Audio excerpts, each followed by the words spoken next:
แสดงว่าสร้างคูนี่บ่ทันแล้วเนาะ ทัน บ่ทันยอมคือกันและอ้ายเพิ่นก็ยอมเรื่องเงินเรื่องคำก็อยากได้อยู่แต่ว่า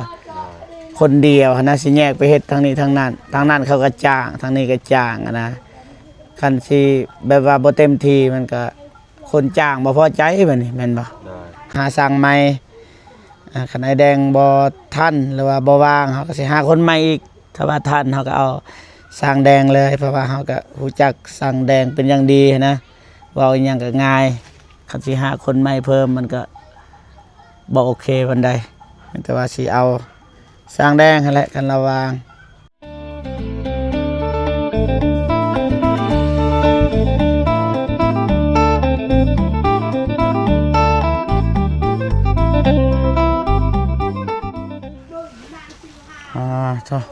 เปิดภาพมาอยู่ที่บ้านน้องหานคือเก่าพี่น้องเนาะเพราะว่าเมื่อวานเบาเจ็บกับบริมาพี่น้องเนาะว่ามีเวียกเล็กน้อยพี่น้องเนาะสบายดีเด้อ โดยสบายดีเบาเจ็บโดยสบายดีพ่อแม่ผู้ใหญ่ใจบุญทุกท่านและก็พี่ทุกท่านหรือว่าอยู่ในลาวและไทยและต่างประเทศก็ขอสวัสดีสบายดีเมิดสุขุสุคนเด้อบอกไปบอกมาคือเก่าพี่น้องเนาะเว้าเรื่องสร้างแล้วก็มื้อนี้ก็เบาเจ็บก็มาก่อนพี่น้องเนาะมาถ่าสร้างแดงพี่น้องเนาะถ่าสร้างแดงเพราะว่าอ้ายเพิ่นมาส่งไม้พี่น้องเนาะตามที่เฮาได้ตกลงกันหรือว่าได้โทรสั่งน้ำอ้ายเพิ่นแต่ว่าตอนนี้อ้ายเพิ่นน่าจะเดินทางมาแล้วแต่ว่าบ่ทันฮอดพี่น้องเนาะก็เลยถ่ายอัปเดตก่อนพี่น้องเนาะเอกสารก็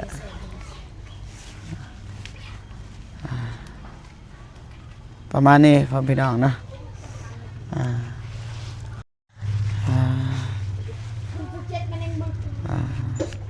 ไอ้สร้างเก่าเด้เราเห็นอย่างช่วงนี้ เราเฮ็ดเฮือนสมศักดิ์เราเห็นเถื่อนคือกันบ่โดยตัวอย่างมาหาเราไม่เห็ดนี่ได้บ่บ่แล้วว่าเฮ็ดเลยตัวเองค่าคือกันเพราะว่าเฮือนยังหลายเขาเฮ็ดเราเฮ็ดลายหลังนะบ่ทันนะโดยแม่นแต่ว่าเพราะว่าทางบ่เจ็บก็ฝากความนำพ่อน้องหานให้ไปทำให้สร้างเพิ่นสิว่าแนวใดแต่ว่าเพิ่นบอกให้ท่าคันท่าได้มันดนนะเพราะว่าเราก็เฮ็ดเฮือนลายหลังพี่ทางนะเฮาก็ท่าบ่ได้จะเป็นท่าสร้างไม้แล้วบัดนี้นั่นน่ะเนาะโดยว้าวน้ำสร้างแดงและบัดนี่เพราะว่าสวัสดีเด้อเราก็เฮ็ดไล่ลังเพราะว่าเราว่าบ่ทันเนาะโดยหาเลยคนอื่นแล้วว่าตัวเองเราบ่ทันละจำเป็นให้หาไอ้แดงคือเก่าหั่นละบ่ฮู้ว่าไอ้แดงเราวางหรือบ่อันนี้บ่มั่นใจเพราะว่าเฮาก็บ่ได้นัดแต่เราท้าเพราะว่าเฮาบ่ฮู้ว่าเราวางหรือบ่เราสิเฮ็ดให้หรือบ่ราคาหลายน้อยสำใดเฮาบ่ฮู้พี่น้องเนาะเพราะว่าบ่ได้ถามโดยแต่ว่าเราถ้าอ้ายเพิ่นแหละอ้ายเพิ่นมาส่งใหม่แล้วก็เดี๋ยวว่ากันพี่น้องเนาะเฝ้าอยู่บ่นี่เฝ้าอยู่ไสอยู่นี่อ้าวคือบ่เฝ้าอยู่ทางกองเฮือนอยู่เทิงนี่ก็ได้บ่หนาวบ่บ่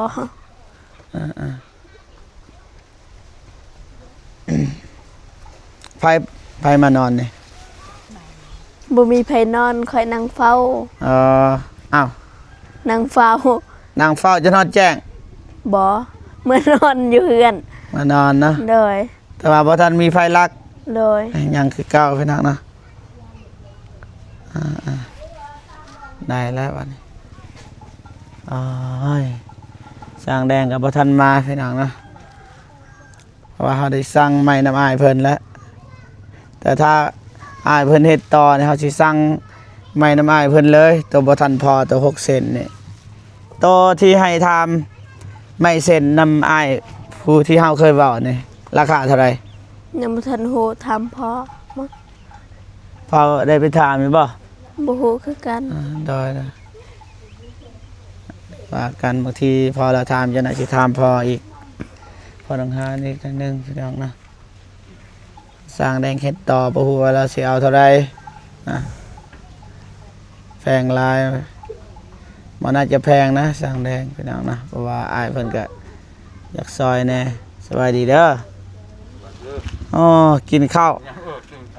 กำลังกินข้าวเด้อน่าได้เรื่องใหม่ที่เฮาน่ะเฮาว่ามื้อนั้นให้ไปถามแล้วว่าราคาเท่าใดแล้วอ้ายไปถามแล้วบ่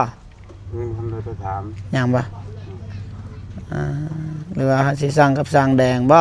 ไม่นี่ แบบได้ก็ได้ น้ำสร้างแดงเขาต้องท้าอีก 2-3 วันอีกเลย ของเพิ่นคันเหม่ใหม่มันแห้งแล้วใหม่มันเพื่อนเลยของเรา อ๋อ แบบใหม่มาประทานเลยของเรา แม่ ใหม่ ต้องเขาเลื่อยไว้ดนเนาะ เลย ใหม่ๆเนี่ยบ่อยากขักมันได้แต่ก็คือลูกตั้งลูกก็ยังก็ได้อยู่ แสดงว่าสร้างคูณนี่บ่ทันแล้วเนาะ ทัน บ่ทันยอมคือกันและอ้ายเพิ่นก็ยอมเรื่องเงินเรื่องคำก็อยากได้อยู่แต่ว่า เลย คนเดียวหั้นนะสิแยกไปเฮ็ดทางนี้ทางนั้นทางนั้นเขาก็จ้างทางนี้ก็จ้างอะนะคันสิแบบว่าบ่เต็มที่มันก็คนจ้างบ่พอใจบัดนี้แม่นบ่ เลย เฮาก็คือกันตัวอย่างว่าไปนี่ไปนั่นเฮาก็อยากให้มันแล้วไวหั้นนะก็บ่เป็นหยังอ้ายเพิ่นบ่ทันในลีแหละยังเฮ็ดเฮือนสมศักดิ์บ่ เล โด ย ย เฮือนอยู่หั่นแหละพี่น้องทางนั้นงามเติบเพื่อนหลังนั้นใหญ่อีกใหญ่กว่านี้แม่นบ่ โดย ใหญ่เติบเขาเซ็กลายห้อง อ๋อปกติแล้วที่จริงอายคูณนี่สร้างคูณแล้วก็คันสิว่าก็เอาแพงแน่นิดนึงเพราะว่าเราก็มืออาชีพอะนะเฮ็ดตลอดเฮ็ดงามอะนะทุกหลังเลยนะเราเฮ็ดขายแบบนั้นเลยพี่น้องพอดีป่ะสำนี่ประตูนี่ พอดี พอดีแล้วป่ะ คง ว่าซีคืออันนี้นี่ปองเอี่ยมนี่มีซีบอลนอนหนึ่งทางนอก3 เลย โอเคป่ะ โอเค ได้คักแล้ว พอดีคักแหละประตูสำเนียง คักป่ะ โดยอยู่นี่กับอยู่นี่ ประตูฟังเยี่ย ก็ ม อยู่หั่น ที่ประตูบานเนี่ยตัวใหญ่หั่น 2 ซองพอดีอกคักแหละ คักแล้วเนาะ ครับ ได้ อ๋อยังโดนสร้างแดง ตอนนี้ก็เที่ยงเลยพี่น้องไอ้แดงบ่ทันมาพี่น้องนะโทรหาแล้วก็บ่ติดแต่ว่ารอท่าตอนแรงอีก แต่ว่าอ้ายก็สิกลับไปก่อนเพราะว่ามีเวียกเด้อ โดย มีเวียกมีหยังก็โทรหาแต่ยังว่าอ้ายเพิ่นมาฮอดก็โทรหา เลย อ่าเพราะว่าอยู่บ้านเนี่ยเขาเล่นฟุตบอลนะเบาเจ็บก็เป็นกรรมการ แต่ว่าครูทำอิฐ1 โมงผู้ชายเขาแข่งขันเฮาก็ให้คนอื่นเป็นกรรมการให้เพราะว่าเฮาข่าวเวียกนะแต่ว่าตอนแรงทีมงานของเบาเจ็บเองเนี่ยลูกหลานเบาเจ็บทีมผู้หญิงเฮาก็จะเป็นเมื่อคุมเพราะว่าเฮาได้ลง เงินเฮาเองเลยลงให้เขาเจ้าเตะไปเนาะแข่งขันเฮาก็บ่มีดอกแต่ว่าไอ้ต้นจุฬาเพิ่นซ้อมศิลปะหนักเลยเอ้าลงให้ซะ700,000กีบ600,000กับจำก็เป็น700,000ประมาณ 1,000 บาทนั่นแหละแต่ว่าเจ้าหน้าก็สิกลับอีกเพราะว่าไอ้แดงเพิ่นบ่มาน่าจะมาต้นแรงนะตามเบิ่งเพราะว่าตอนนี้ก็ต้นเที่ยงอะนะสิท่าเบิดมือก็บ่ได้ แสดงว่าคลิปนี้นี่เกี่ยวกับไอ้สร้างเพิ่นบ่เฮ็ดเพราะว่าบ่มีเวลาแต่ว่าบ่เจ็บก็สิหาสร้างใหม่คันไอ้แดงบ่ทันหรือว่าบ่ว่างเฮาก็สิหาคนใหม่อีกถ้าว่าทันเฮาก็เอาสร้างแดงเลยเพราะว่าเฮาก็รู้จักสร้างแดงเป็นอย่างดีนะเว้าอีหยังก็ง่ายคันสิหาคนใหม่เพิ่มมันก็บ่โอเคปานใดแต่ว่าสิเอาสร้างแดงนั่นแหละคันระวางคันไอ้แดงเราไปเฮ็ดแล้วก็มานอนนี่เห็นแหละนี่นอนเฮือนพ่อเฒ่าพี่น้องไอ้นอนนี่นอนได้บ่ ได้ บ่ผิดหิดบ่บ่ผิดเนาะ เรื่องนอนแล้วให้บอกไปว่ามันจะนอนเคย แบบไปนอนแบบแขกคนหนึงอะนะมานอนนะ คันแอมสำใดสำหนึ่งได้กับขึ้นนอน นี่บ่ อยู่นี่ก็ได้ อ๋อ พวกอัน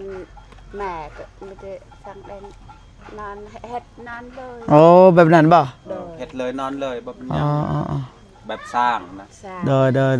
โอเคไม่แต่ว่าเฮาสิหาสร้างแดงก่อนพี่น้อง โดย หาสร้างแดงมาทำต่อนะเพราะว่าแล้วเบิดเด้ละเอียดเบิดให้เพิ่นเฮ็ดไว้ให้เพิ่นตอนนั้นเฮาก็คอที่จริงเราก็บ่วางนะแล้วคือว่าสิเฮ็ดแบบบ่ดนบันไดแท้แหละดนแต่ว่าตอนนี้เราก็เฮ็ดเวียกบ่อยู่หั่น โดย เฮ็ดเลย นับแต่เอาเงิน เออ นำเฮานี่บ่พักเลย บ่พักเล เรา ย แพ็กมันจะเราเฮ็ดเลย ของเราเอาแล้วเงิน เฮือ เขา นเฮือน อ๋อ เราบ่เอาเราบ่เป็นกินนี่ยังเรา อ๋อ บ่ได้ใช้ซัง อ๋อเพราะว่า อก่อนมันนี่ เพราะว่าจังซี่คล้ายๆก็คืออ้ายเพิ่นก็บ่มีเงินบ่มีเงินใช้ในครอบครัวก็เลยมาเบิกแล้วก็มาเฮ็ดแบบนั้นได้อยู่เพราะว่าเขาก็เชื่อใจอยู่พี่น้องนะเพราะว่าบ้านเองอะนะเอาเงินก่อนก็ได้คันบ่เอาเงินมันก็เฮ็ดเวียกบ่ได้เฮาต้อง เนาะ กินข้าวกินน้ำพี่น้องเนาะเพราะว่าเงินเก็บบ่มีเด้อาศัยไปวันๆนั่นแหละก็คือตอนเฮ็ดนำบ่เจ็บแล้วก็เบิกเทื่อละน้อยสำกินข้าวกินน้ำนั่นแหละบ่ว่ากันถือว่าโอเคแล้วเมียนไว้คักแล้วอาจจะบ่มีไฟมาลักนะคิดว่าคันมาเฝ้านี่คันมาลักก็บ่เขาบ่จักสิคายไปทางใดแล้วเนาะ โดย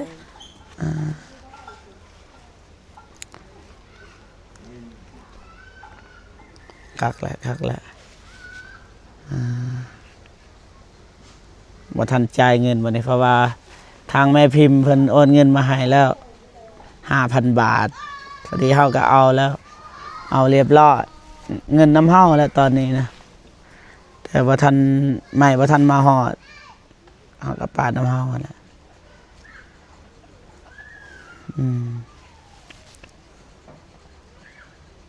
อ้ายเพิ่นบ่ทันแหละพี่น้องเอ้ยว่าเฒ่าอยู่บ่ ไปหับจ้า ไป โอ้เครื่องนำเฮาแต่ยาและมือหน้าก็ได้สัน โดย เพราะว่าบ่แม่นเอากินเอายานะเครื่องใส่ซื้อมันบ่จะเป็นวันใดนะถามว่าจะเป็นบ่ก็จะเป็นอยากใส่แต่เมื่อว่าเฮาขาดได้นะเพราะว่าเฮาก็มีเครื่องเก่าเฮาก็ใส่ได้มือหน้าสันติดต่อหาไอ้แดงบ่ได้พี่น้องเอ้ยจะเป็นมาลอกเกอร์เพราะว่าเฮาได้นัด10 โมง 11 12 โมงนะเพราะว่าเราก็สิจ้างรถเข้ามาส่ง